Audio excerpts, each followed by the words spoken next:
Hello दोस्तों, नमस्कार। आपका स्वागत है मेरे चैनल पर टेस्ट पेपर 28 के साथ। आज हम फिर से हाजिर हो गए हैं। तो हमने टॉपिक पढ़े थे पिछला कुछ वैज्ञानिक कारण, है ना। तो उसके ही चूज़ द करेक्ट ऑप्शन से जो हमारे दैनिक जीवन में जो वैज्ञानिक कारण यूज़ होते हैं, है ना।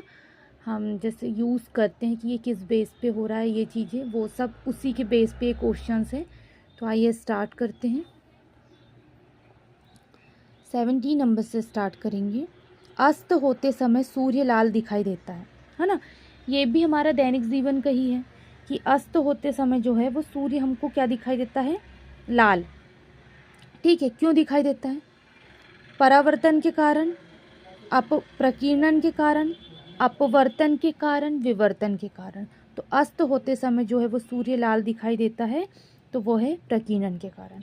ऑप्शन नंबर 20 करेक्ट आंसर कि प्रकीर्णन के कारण ही आपको अस्त होते समय जो सूर्य है वो लाल दिखाई देता है। उसके बाद है प्रतिध्वनि का कारण क्या है? तो प्रतिध्वनि का कारण है पहला ध्वनि का परावर्तन, ध्वनि का अपवर्तन, ध्वनि का अवशोषण या ध्वनि की चाल। जो प्रतिध्वनि होती है उसका कारण है ध्वनि का परावर्तन। जब ध्वनि का परावर्तन होगा तो ही आपको प्रतिध्वनि सुनाई देती है। किसी का भी नाम या कोई भी बात बोल रहे हो तो वहाँ उधर से प्रतिध्वनि आती, सेम रिपीट, है ना, वही होती है प्रतिध्वनि। तो उसका कारण होता है ध्वनि का परावर्तन।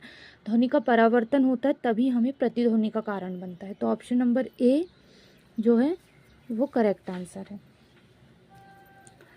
स्टील की गोली पारे में तैरती है, क्यों?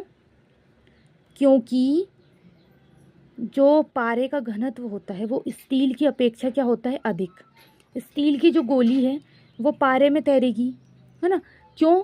क्योंकि जो पारे का घनत्व होता है वो स्टील की अपेक्षा अधिक होता है, इसलिए स्टील की गोली पारे में तैरती है। तो option number B is correct answer. गर्मियों में सफ़ेद कपड़े पहने जाते हैं, क्यों? क्योंकि जो सफ़ेद कपड़े होते हैं वो ऊष्मा के अच्छे परावर्तक होते हैं, इसलिए गर्मियों में सफ़ेद कपड़े पहने जाते हैं और हमें गर्मी नहीं लगती। सफ़ेद कपड़ों में गर्मी नहीं लगती।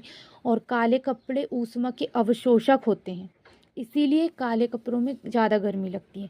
तो सफ़ेद कपड़े पहनने का कारण है कि ऊष्मा के परावर्तक होते, अच्छे परावर्तक होते हैं, इसलिए गर्मी से हमें बचाते हैं, इसलिए सफ़ेद कपड़े पहनना बहुत आवश्यक है। दलदल में फंसे व्यक्ति को लेट जाने की सलाह दी जाती है, क्यों? क्योंकि जो दलदल में फंसा हुआ व्यक्ति होता है वो उसका क्षेत्रफल अधिक होने से जो होता है वो दाब कम होता है, जिसमें वो दलदल में अधिक नहीं धंस सकता। जैसे आप खड़े रहोगे दलदल में तो क्षेत्रफल क्या होगा, कम होगा। ठीक है, दलदल में फंसे रहोगे तो क्षेत्रफल कम होगा, कम होगा इसलिए दाब क्या होगा, अधिक लगेगा, तो आप दलदल में घुसते जाओगे, है ना। और अगर दलदल में आप लेट जाओगे तो क्षेत्रफल ज़्यादा हो जाएगा, आप सोओगे तो ज़्यादा जगह लगेगी ना, तो क्षेत्रफल क्या हो जाएगा, अधिक हो जाएगा, जिससे दबाव क्या होगा, कम लगेगा। इसीलिए आप दलदल में अधिक नहीं धंसोगे, है ना। कुछ हद तक धंस सकते हो लेकिन अधिक नहीं धंस सकते। आप लेट जाओगे तो नहीं धंसोगे, और आप ऐसे खड़े रहोगे तो क्षेत्रफल कम होने के कारण दबाव ज़्यादा लगेगा। इसलिए ऑप्शन नंबर ए कि क्षेत्रफल अधिक होने से दाब कम लगता है, इसीलिए दलदल में जो व्यक्ति है उसको लेट जाने की सलाह दी जाती है। ठीक है। चौराहे पर पानी के फुहारे में नींद नाचती रहती है, क्यों? क्योंकि पानी का जो वेग है वो अधिक होता है, इससे दाब घट जाता है। चौराहे पर पानी के जो फव्वारे होते हैं ना, उसमें आप गेंद रखोगे तो वो नाचती रहती है, इधर उधर नहीं जाती, उसी पे नाचती रहती। क्यों? क्योंकि पानी का वेग अधिक होता है ना, उसका वेग अधिक होता है एकदम, जिससे क्या होता है, दाब घट जाता है, इसीलिए गेंद नाचती रहती है। समझ में आ गई बात? चमगादड़ अंधेरे अंधेरे में उड़ते हैं, क्यों? क्यों उड़ते हैं चमगादड़ अंधेरे में? क्योंकि चमगादड़ों की जो पराश्रव्य तरंगे होती है वो उत्पन्न होती है, इसीलिए वो अंधेरे में।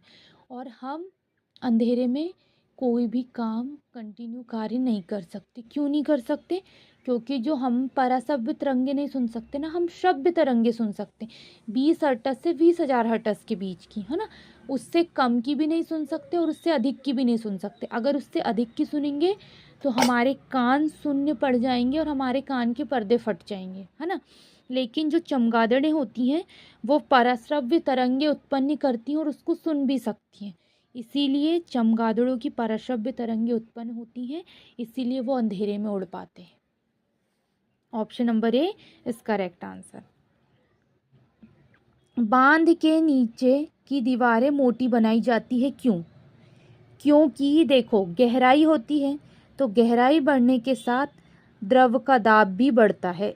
जब गहराई बढ़ेगी तो द्रव मतलब पानी द्रव है, द्रव अवस्था में है, तो उसका क्या होगा, दाब बढ़ जाएगा। इसीलिए बांध के नीचे की दीवारें मोटी बनाई जाती है। अगर मोटी नहीं बनाएंगे तो पानी फट जाएगा और बाढ़ आने की संभावना हो जाएगी।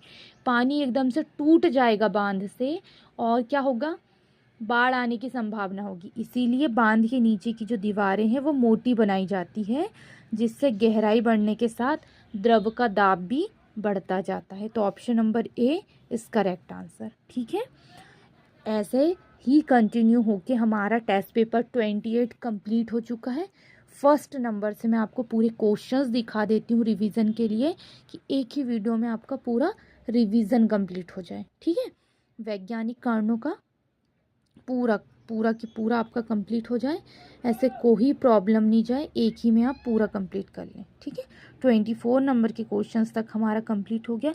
कल हम किसी और टेस्ट पेपर 29 के साथ हाजिर होंगे, कोई और टॉपिक के साथ। आज के लिए बस इतना ही, धन्यवाद।